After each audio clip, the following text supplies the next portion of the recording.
Kaya na tayo ay nagtitiwala kay Lord. Amen po?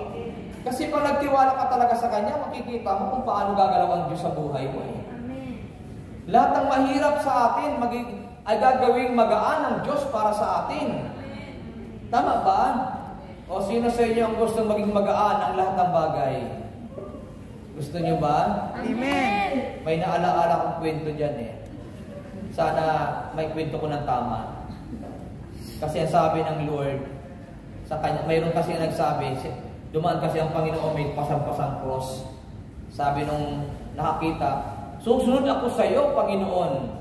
Ang sabi ng Panginoon, sige, kung sumusunod, pasanin ko rin yung cross, sumunod ka. So ito na ngayon, pagsunod niya, pagpasan niya ng cross, sumusunod na siya sa Panginoon. Nahirapan siya ngayon magpasan kasi ang bigat ng cross sa kanyang pasan-pasan. Kaya ginagawa niya, nagdala ng lagari. Binawasan. Habang palayo ng palayo, pinuputulan niya ang cross na kanyang pasan-pasan para gumaan. Tapos, medyo mabigat pa rin. Pagdating sa unahan, pinutulan na naman para gumaan. Hanggang sa naging kalahati lang yung cross. Hindi na cross ang dating. So sabi niya, ito okay na, magaan na. Inabot niya ngayon ng Panginoon. Kasi magaan na yung cross na pinapasan niya. Ito ngayon ang problema. Hindi alam ng nagsabi na, susunod ako sa iyo. Hindi niya alam, doon pala sa unahan, mayroong ilog na tatawiran. Na ang hindi niya alam, may kumakatok ha.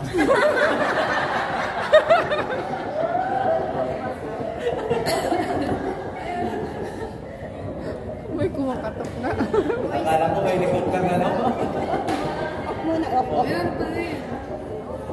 Sound off na. Tuloy. Mayroon pa din. Ayan. Speaker yun. Oh. Huwag kayo gaganawa kasi lalanding. Ayun. Ay, sa kanya. Ayun. Okay na ba? Okay na ba? Okay na? Nakalapag na. Okay, palakpakan natin ang mga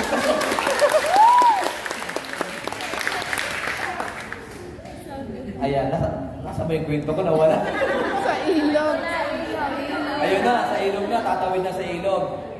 Yung ilog na yun malalim. Saka mataas.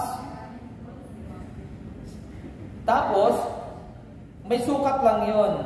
Para makatawid ka doon, ang gagawin mong tulay, yung cross na pasan-pasan ni Jesus. Kaya hindi ginawa ng Panginoon, hindi napag niya ang cross. Ang dulo dito, ang dulo doon. So nakatawid kayo ng Panginoon. Pagdating sa kabila, hila-hila niya ang cross uli. Tuloy na naman siya. Ang problema, yung sumusunod sa kanya.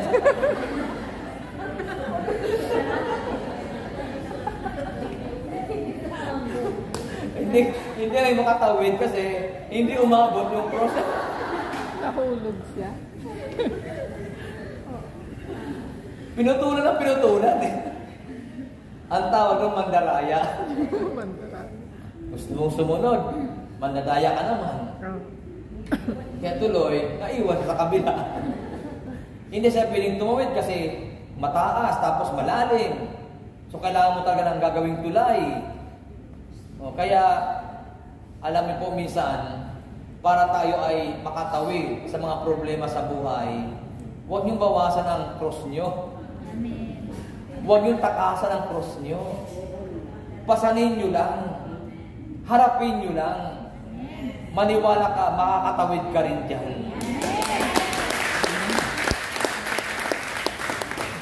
Okay ba ba kayo? Amen. Inagaw ang atensyon natin ng aeroplano. Okay. So, ang inaasahan ng Panginoon sa atin ay ang ating pananampalataya, ang ating pagsunod sa Kanya, at bukod doon, hinahanapan tayo ng Panginoon na magkaroon tayo ng malalim na pagtitiwala sa Diyos. Malalim na pagtitiwala. Ang ibig sabihin, kahit ano ang maranasan natin, huwag yung takasan yung mga pagsubok na inyong inaharap at dumarating sa atin. Huwag yung takasan yan. Huwag yung bawasan. Amen ba? Kasi pag binawasan yun, hindi ka makakadiretso talaga. Katulad ng kinikwento ko sa inyo, dahil gusto niya maging magaan, pinagaan niya, pinutulan niya pinutulan, hindi niya alam, yun ang magiging daan, yun ang magiging way para makatawid na siya. Pinutulan niya ng pinutulan, tuloy, hindi siya nakatawid. So hanggang doon, pasan-pasan niya cross hanggang ngayon. Kaya kung gusto niyo makatawid at magtagumpay, huwag niyong babawasan ang problema niyo. Harapin niyo lang.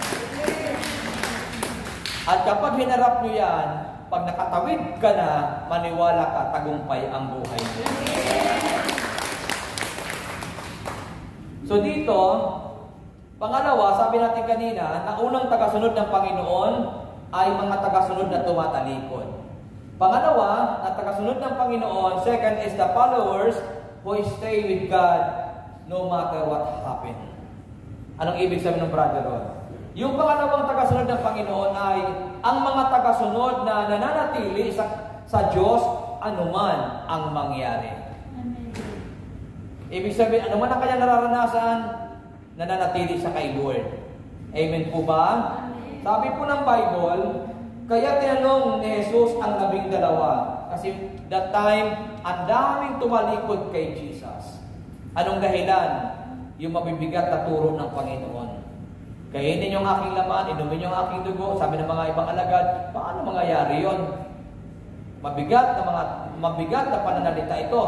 Kaya sabi doon, mula noon ay maraming tumalikod kay Jesus. At pagkatapos noon, tinanong ni Jesus ang 12, ibig din ba ninyong umalis? Tinatanong ng Panginoon sa 12 naiwan. Isipin niyo po, ang daming disciples, pero 12 lang ang naiwan. Ang sabi ng Panginoon, ibig din ba ninyong umalis? Verse 68, sumagot si Simon Pedro, Panginoon, kanino po kami pupunta? Nasa inyo ang buhay o nasa inyo ang mga salitang nagbibigay ng buhay na walang hanggan? Yun ang sagot ni Simon Pedro, kanino po kami pupunta? Kasi, totoo naman, pag umalis ka sa Panginoon, ang tanong, saan kayo pupunta? Diba? O di ba may kanta doon? Nasaan kaya ako, Jesus, kung wala ka? Di ko na malaman kung saan ako tutok. Di ko na alam eh. Pati si Brother Diyos, agad. Sana ay nasa langit na ako, di alam saan ang tungo. Matagal na kasi, mga 1990s pa yan eh. Kaya medyo hindi na natin naririnig. Amen ba? Kaya mga 1990s, ang hanggang ngayon naririnig ito, mga analog yun. Yung mga nawala, digital yun. Pero totoo lang, maniwala kayo, hindi ko lang kung naririnig yung sister natin na umatin kahapon Friday gawain. First time dumalo sa gawain. Isa sa platters natin. At hindi siya prayer partner, ha? Tapos, based doon sa mga nagpapatotoo, nung wini-welcome daw, ay umiiyak. Talagang umiiyak siya. Wala siyang employer, wala siyang amo, kasi na-terminate po siya. Alam niyo po kahapon, ako mismo nagulat din. Kasi pag uwi niya ng gabi, tinanong ko siya, o kumusta ang lakad mo? Sabi niya, nakapirma na po ng kontrata. Ito yung galaw ng Panginoon, ano? Yung mga ganong pangyayari, napaka-imposible yun. At mahirap talaga mangyari. Pero walang mahirap kay Lord. Amen! Amen ba? Amen! Kaya, ano man ang ating dinadaanan sa buhay, huwag kayong lalayo kay Lord. Sabi ni Simon Pedro, saan kami pupunta? Nasa iyo ang mga salitang nagbibigay buhay. Amen!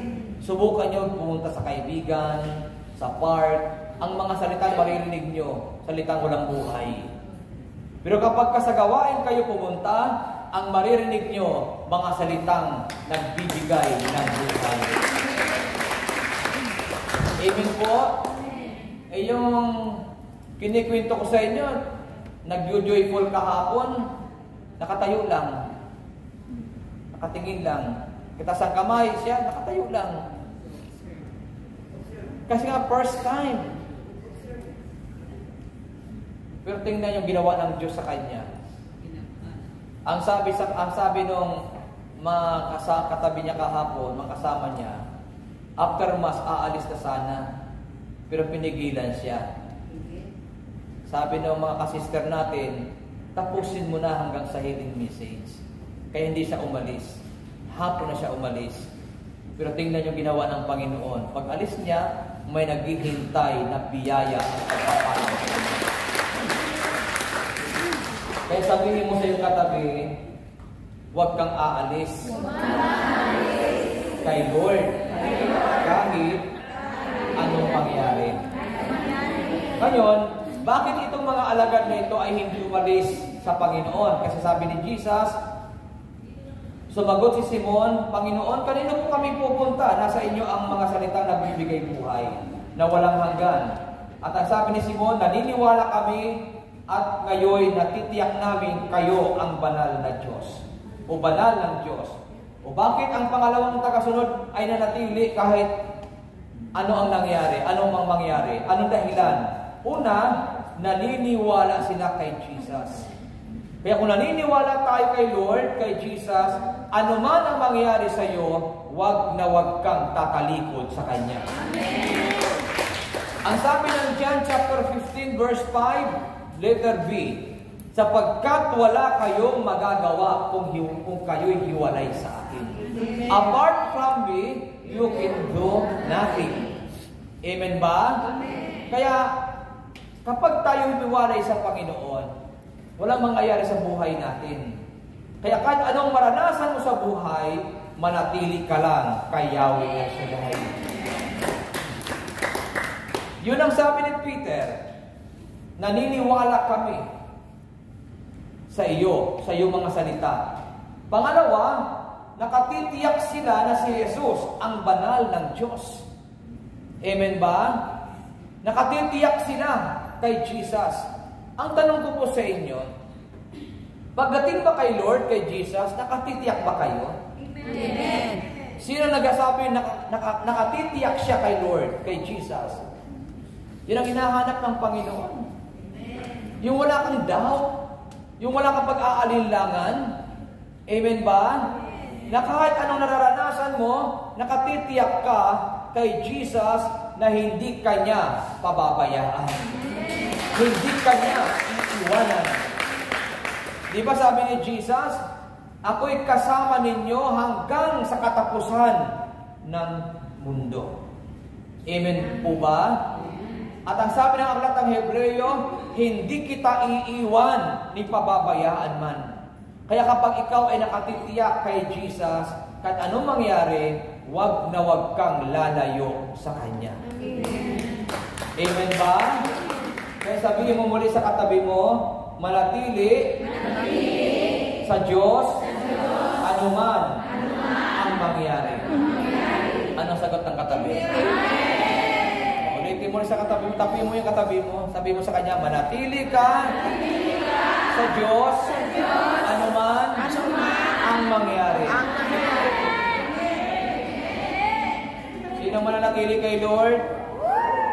Mag-akay pa kayo ng marami. Amen ba? Ito yun, para katulad kinikwento ko sa inyo, bagong-bago pinagpala ni Lord, para maranasan din ang biyaya ng Panginoon. Pag mayroon kayo nadaanan dyan na Pilipina, dalhin yun sa gawain ng Panginoon. Pag mayroon kayo nadaanan ng inchik dyan, dalhin nyo rin dito. Sabi nyo, chikoy-chikoy lang. Sacred Heart tayo. Yan. Amen po ba? Amen. Magdala pa tayo ng marami sa gawain ng Panginoon para sila ay abutin ng biyaya ng Diyos. So nawa ngayong araw na ito, pinagpala kayo ni Yahweh Shaddai. Amen. Kayo na po tayo.